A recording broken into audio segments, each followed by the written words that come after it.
Human anatomy and physiology. Here we are in the urinary system, focused on the kidney in episode 7. The kidney's primary function is around processing blood plasma for the purpose of urine formation. Now, the kidney's function is derived from the actions of the nephrons, which are the functional units of the kidney. Let's take a look in the next series of slides at the major structures involved in this process. At a very basic level, here you can see the two kidneys, one on the left and one on the right side. They are protected by the ribs and as well by fat tissue as well. Now, what you can't see though is that the kidney has many, many functions owing to the nephrons. And there are over 1 million nephrons that act as the functional units of the kidney to process the blood plasma and form the urine. The urinary system also plays a crucial role, as you are aware from our preceding lecture episodes, on fluid and electrolyte balance. And subsequent lecture episodes will focus on acid-base balance as well. Now, if we continue to go on, we can look now at an image of the kidney and focus in on some of the key structures. Most notably, we have renal arteries and renal veins. The renal arteries arise directly from the abdominal aorta to allow blood to make its way into the kidney where filtration can occur. Following the filtration of the blood, blood is able to exit each kidney through a renal vein. These renal veins drain directly into the inferior vena cava.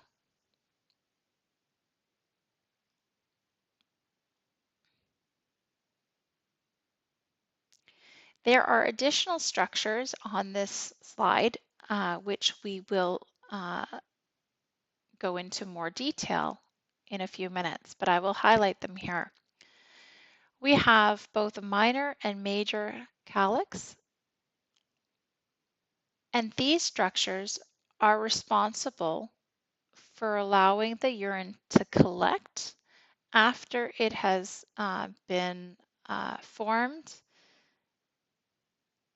The filtrate has been formed in the nephron.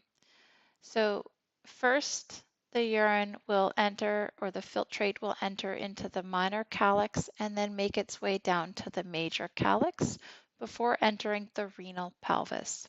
It is at the point of the renal pelvis where the urine starts to collect, essentially in a funnel or a funnel-shaped structure known as that renal pelvis, whereby urine will then exit the ureter and make its way to the urinary bladder where it can be stored. This diagram also nicely highlights the two main layers of the kidney, or how we can divide it. We have the renal cortex, which is that outer layer, compared to the renal medulla, which is the inner layer. It is at the inner layer where those structures such as the calyces and the pelvis will exist. Now let's focus more so on those functional units of the kidney known as the nephron.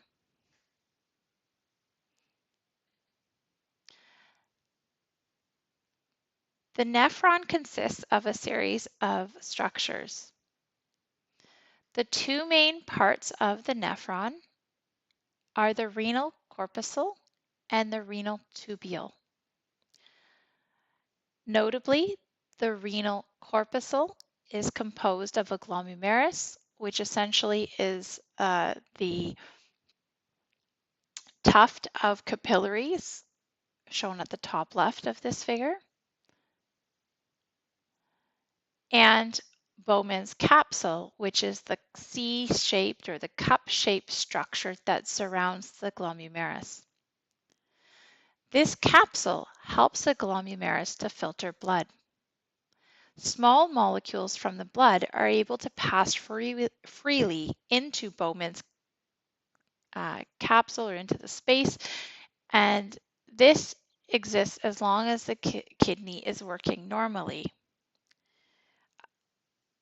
thereby preventing cells and larger proteins from leaving the blood. Larger proteins or larger particles will stay in the blood. So this filtration process is all based on particle size.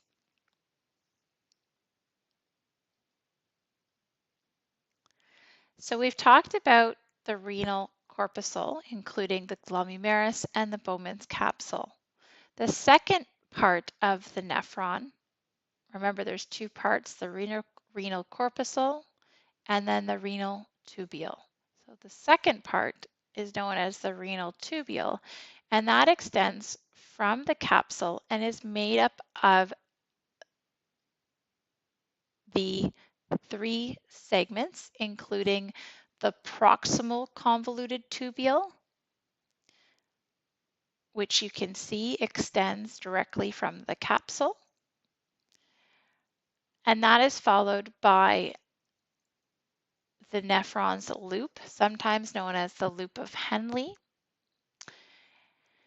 And then the third and final segment is the distal convoluted tubule.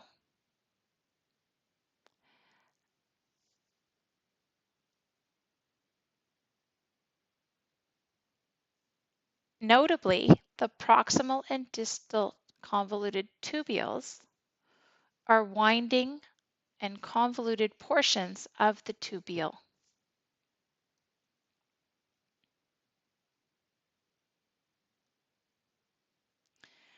It is in the proximal convoluted tubule where you have the greatest absorption and secretion. Absorption and secretion can continue in the distal convoluted tubule, but to a lesser extent than in the proximal convoluted tubule.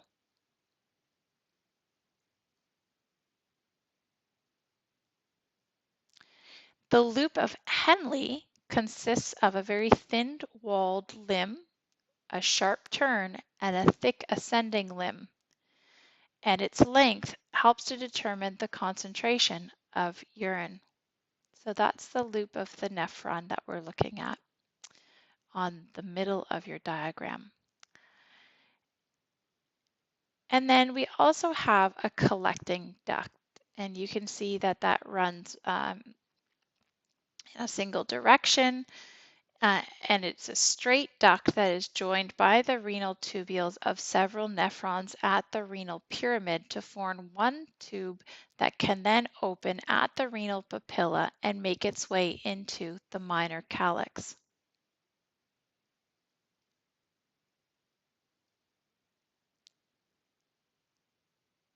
Notably, each collecting duct will collect the forming urine from several nephrons, but it is also able to respond to the hormone antidiuretic hormone.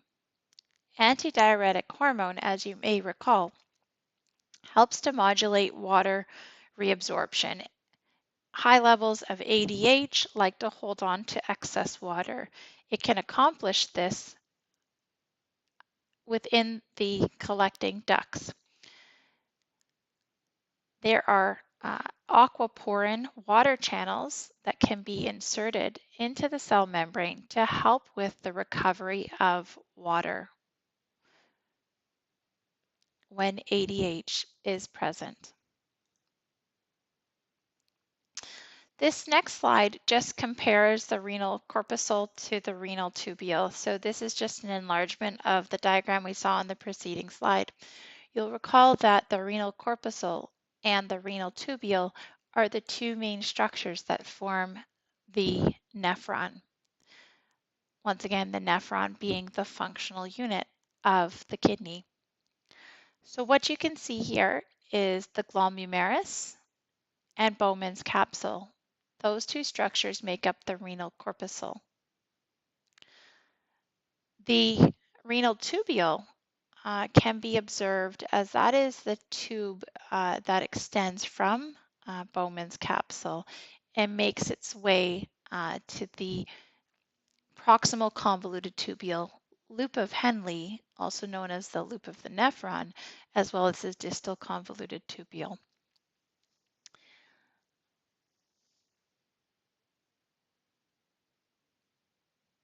So while filtration tends to occur at the renal corpuscle, where you have the glomerulus and Bowman's capsule, the actual reabsorption, secretion, and excretion occur further down with the renal tubule.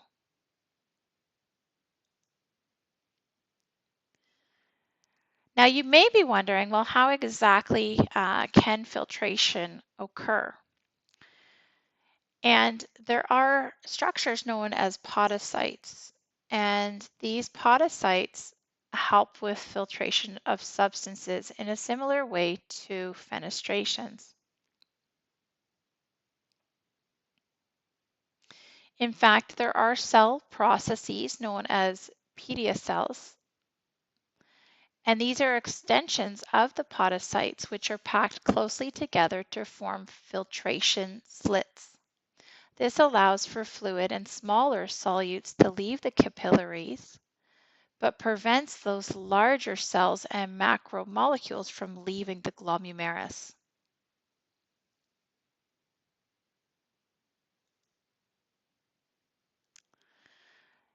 This next diagram just reiterates the fenestrations that can exist within capillaries and allow substances to diffuse from the blood based primarily on the particle size.